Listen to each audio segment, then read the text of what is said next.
Assalamualaikum warahmatullahi wabarakatuh. Halo semua, perkenalkan kami dari kelompok 5.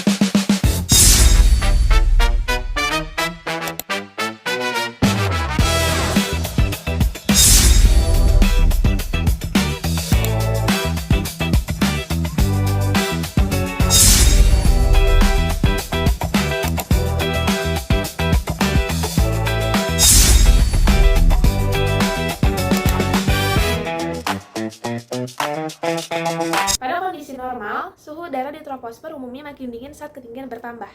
Namun, saat terjadi inversi temperatur, udara hangat justru berada di atas udara dingin. Menurut American Meteorological Society, inversi adalah lapisan atmosfer ketika suhu meningkat dengan ketinggian dan lapisan ini bersifat stabil. Dampak paling jelas adalah udara sulit bergerak naik.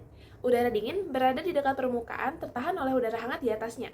Akibatnya, pencampuran udara secara vertikal menjadi lemah. Dampaknya terhadap kualitas udara adalah polutan yang mudah terperangkap dekat permukaan.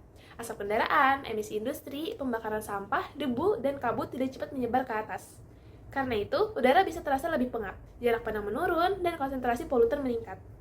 Menurut penelitian oleh Alhamad dan rekan-rekannya menjelaskan bahwa inversi temperatur dan tinggi pencampuran udara merupakan faktor penting dalam penyebaran polusi udara. Selanjutnya, lapisan atmosfer tempat terjadinya inversi. Inversi temperatur dapat terjadi pada beberapa ketinggian, tetapi untuk kualitas udara, yang paling penting adalah inversi di troposfer bawah, terutama pada lapisan batas atmosfer atau planetary boundary layer. Lapisan ini dekat dengan permukaan bumi. Disinilah manusia beraktivitas dan disinilah emisi kendaraan, industri, serta aktivitas rumah tangga pertama kali masuk ke udara. Maka jika inversi terjadi di lapisan ini, dampaknya langsung terasa pada udara yang kita hirup. Menurut National Weather Service, inversi dapat berupa surface-based inversion, yaitu inversi yang dimulai dari permukaan, dan elevated inversion, yaitu inversi yang berada di atas permukaan. Surface-based inversion sering terjadi pada malam hingga pagi hari, terutama saat langit cerah dan angin lemah. Permukaan bumi cepat kehilangan panas, sehingga udara dekat tanah menjadi lebih dingin daripada udara di atasnya. Selanjutnya adalah manfaat inversi temperatur. Secara umum, inversi temperatur lebih sering berdampak negatif bagi kualitas udara. Akan tetapi, fenomena ini tetap memiliki manfaat jika dipahami dengan baik. Manfaat yang pertama ada di bidang pertanian, yaitu untuk mengurangi kerusakan tanaman akibat embun buku atau frost. Saat malam dingin, udara dekat tanaman bisa jadi sangat dingin, sedangkan udara di atas lebih hangat karena inversi.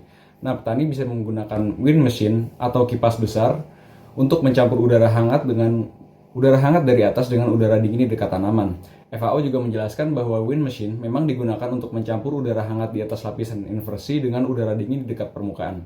Selanjutnya, manfaat kedua adalah sebagai peringatan dini untuk kualitas udara. Jika kualitas udara menunjukkan inversi kuat, maka pemerintah bisa memberi imbauan agar masyarakat mengurangi pembakaran terbuka, mengurangi aktivitas beremisi tinggi, serta melindungi kelompok rentan, seperti anak-anak, lansia, serta penderita gangguan pernapasan. Jadi manfaat inversi bukan hanya membersihkan udara, tetapi karena fenomena ini bisa diprediksi dan bisa digunakan untuk tindakan pencegahan. Berdasarkan pemaparan sebelumnya, dapat disimpulkan bahwa inversi temperatur adalah kondisi ketika suhu udara meningkat seiring bertambahnya ketinggian. Kondisi ini membuat atmosfer menjadi stabil dan menghambat pergerakan udara ke atas, hingga polutan, asap, debu, maupun kabut dapat tertekan dengan permukaan. Inilah yang menyebabkan kualitas udara dapat memburuk saat inversi terjadi pada saat pagi hari di daerah perkotaan, lembah, maupun di daerah yang emisinya tinggi.